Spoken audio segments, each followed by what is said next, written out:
साथियों, जिन चीज़ों को आप ज्ञान मानते हैं, वेद जो है उन चीज़ों को अज्ञान मानते हैं। वेद कहते हैं कि इस संसार की जितने भी ज्ञान की चीज़ें हैं, जिन चीज़ों को देखकर आप अपने को ज्ञानी महसूस करते हैं, वो जो है अज्ञानता है। क्योंकि आँख बंद करने के बाद अपने आत्म स्वरूप का जब आपको पता चलता है, अपने आत्म स्वरूप में जब आप लीन रहते हैं, तो वेद केवल इन्हीं चीज़ों को जो है ज्ञान मानते हैं, बाह्य चीज़ों को वह अज्ञान माना है। इतने जो पद होते हैं, प्रतिष्ठा होते हैं, एजुकेशन होते हैं, धन दौलत वैभव है, ये सब वेद की नज़र में अज्ञान है। जो व्यक्ति खुद को अपने अंदर में समावेश करके, समाहित करके, अंतर्मुखी जो है करके अपने आप को जान लेते हैं, वेद कहते हैं कि वह पुरुष ज्ञानी है। चाहे उसके पास धन हो या ना हो, वैभव हो या ना हो, शिक्षित हो या अशिक्षित हो, कोई फर्क नहीं पड़ता है।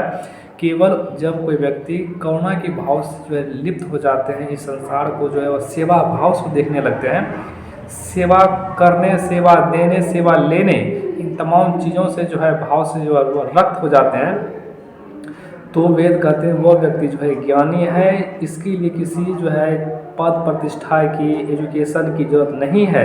अगर आपके पास सभी चीज़ें हैं, आपके अंदर में प्रेम की भावना नहीं है, करुणा नहीं है, आपको जो है किसी से मदद करने की प्रवृत्ति नहीं है, तो यहाँ पर वेद कहता है कि आप अज्ञानी के ही अज्ञानी ठहर गए। सदाचारी अगर मूर्ख है, यह बात वेद को हजम हो जाती है, लेकिन अगर कोई विद्वान सदाचारी नहीं है, तो यह बात साथियों वेद को जो है ये पसंद नहीं है। ये किसी भी धर्म में, किसी भी शास्त्र को ये बात जो है पसंद नहीं है। इसलिए आप मूर्ख हैं लेकिन सदाचारी हैं, तो आप एक बेहतर इंसान हैं। अगर आप विद्वान हैं, सदाचारी नहीं है, तो आप बेहतर इंसान नहीं हैं, आप महामूर्ख हैं। इसीलिए कबीर साहब जैसे महापुरुष ने कहा है कि ये जो प्रेम की चीज़ें होती है, एक दूसरे को जो है सेवा भाव रखने की चीज़ें होती है, मिलजुल कर चलने की चीज़ें होती है, यही वास्तविक जीवन है। क्योंकि आप अपने घर, माहौल, परिवेश में किसी से जो है आपका संबंध अच्छा नहीं है, रिश्ता अच्छा नहीं है, और आप चाहिएगा किसी तीर्थ पे जा कर के, कहीं पर जो है मंदिर में जो है माथा टेक करके या मस्तिष्क को जो है दूसरी तरफ से जो है हेर फेर करके जो है आप अच्छे इंसान बन जाइएगा, ऐसा नहीं होता है। क्योंकि वेद को ज्ञानी पुरुष नहीं, वेद को अभिमान रहित पुरुष जो है स्वीकार है। आप ज्ञानी बन गए लेकिन आपके अंदर अहंकार, अग्नि, राग, द्वेष की भावना जिस रूप से जल रही है, कामना, वासना, सूक्ष्म वासना, स्थूल वासना, ये आपके अंदर जो है समाविष्ट है, समग्र रूप से चल रही है, तो आप जो है ना ज्ञानी है, केवल भौतिक अपने आप को जो है भौतिक चीज़ों से जोड़ करके महामूर्ख व्यक्ति हैं।